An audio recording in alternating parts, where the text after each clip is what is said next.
Hello viewers, welcome back to my channel Gurukulam Sandiyavandanam. நாம இந்த சீரீஸில் சந்தியாவந்தனத்தை பற்றி பார்த்துட்டு இருக்கோம். இதுக்கு முன்னாடி சப்ஸ்கிரைப் பண்ணாதவா இந்த சேனலை சப்ஸ்கிரைப் பண்ணுங்க. பக்கத்தில் பெல் பட்டன் வரும், அதையும் அமுத்தினேன்னாக்கா உங்களுக்கு என்னோட அடுத்த ரிலீசஸ்லாம் நோட்டிஃபிகேஷனாக வரும். இப்போ இந்த எபிசோடில் என்ன பார்க்க போகிறோம் அப்படின்னாக்கா ஃபஸ்ட்டு பார்ட் ஆஃப் த சந்தியாவந்தனம் முடிஞ்சு போச்சு, தேவதர்ப்பணத்தோடு முடிஞ்சுது. அடுத்தது இப்போ காயத்ரி சங்கல்பத்தை பற்றி பார்க்க போகிறோம்.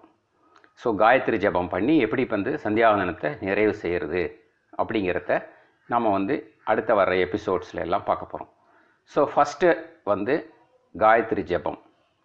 ஸோ காயத்ரி ஜபம் ஆரம்பிக்கிறதுக்கு முன்னாடி நீங்கள் நின்றுண்டு செய்யக்கூடாது, அதை உட்காந்துட்டு தான் காயத்ரி ஜபத்தை பண்ணணும்.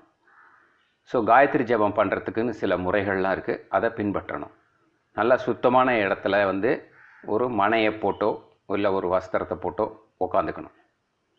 உட்காந்துட்டு அந்த நம்மளோட அங்கவஸ்திரத்தில் அந்த இது இருக்கு இல்லையா, அங்கவஸ்திரத்தை எடுத்து நம்ம மேலே யோகா வஸ்திரமாக போட்டுக்கணும். அதாவது பூனல் போட்டுக்கிற மாதிரி போட்டுக்கணும். போட்டுன்ட்டாக்கா நம்ம ஜபம் செய்யும்போது அங்கவஸ்திரத்துக்குள்ளே கையை வச்சுட்டு நாம் ஜபம் செய்யலாம். ஸோ யோக வஸ்திரமாக போட்டுக்கணும். இந்த பக்கம் போட்டுன்றக்கூடாது, மாற்றினாப்பில் சைடில் போட்டுன்றக்கூடாது. யோசிச்சு நல்லா சொல்லுங்கள். நான் நம்மளுக்கு டெமோவில் எப்படி செய்யணுங்கிறத இதை பற்றி விளக்கமாக சொல்கிறேன். ஸோ பூனல் போட்டுக்கிற மாதிரி அங்கவஸ்திரத்தை போட்டுக்கணும். நல்லா சுத்தமான இடத்துல உட்காந்துக்கணும். உட்காந்துன்ட்டு நம்ம ஒரு ஜபத்தை ஆரம்பிக்கலாம். ஃபஸ்ட்டு ஆஸ் யூஷுவல் பிள்ளையாரை தியானிச்சுக்கணும். இதுக்கு நான் ப்ரீவியஸ் லிங்க் நம்மளோட ஃபஸ்ட்டு பார்ட்டில் கணபதி தியானத்தில் கொடுத்துருக்கேன், அதை பாருங்க. ஸோ சுக்லாம்பரதரம் விஷ்ணும் சசிவர்ணம் சதுர்புஜம் அதை சொல்லணும். ஸோ இப்போ சொல்கிறேன்.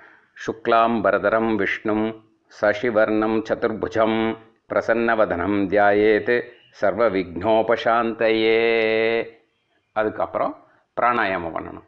ஓம் பூஹு ஓம் புவஹ ஓம் சுவஹ ஓம் மஹஹ ஓம் ஜனஹ ஓம் தபஹ ஓம் சத்யம் ஓம் தத்சவிதுர்வரேண்யம் பர்கோ தேவஸ்ய தீமஹி தியோ யோ நஹ பிரச்சோதயாத் ஓம் ஆபோ ஜோதிரச அமிர்தம் பிரம்ம போர்பவத் சுவரோம்.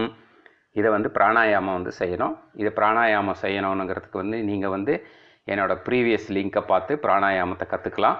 இது ஃபாஸ்ட்டாக இருந்ததுனாக்கா பிராணாயாமம் அதை பார்த்து கற்றுக்கோங்க. அப்புறம் நம்ம சங்கல்பம் பண்ணணும். சங்கல்பம் என்ன? அத்த சமஸ்த துரித ஷயத்வாரா ஸ்ரீ பரமேஸ்வர பிரீத்தியர்த்தியம் பிராத சந்தியா காயத்ரி மகாமந்திர ஜபம் கரிஷ்யே அப்படின்னு சொல்லிவிட்டு நாம் மந்திரத்தை சொல்லணும். ஸோ இதோட அர்த்தத்தை நான் அடுத்த எபிசோடில் சொல்லித்தரேன். ஸோ இது உங்களுக்கு நல்லா புரிஞ்சிருக்கும்னு நினைக்கிறேன். Please continue to watch my further videos. Thank you for வாட்சிங் திஸ் வீடியோ. பாய்.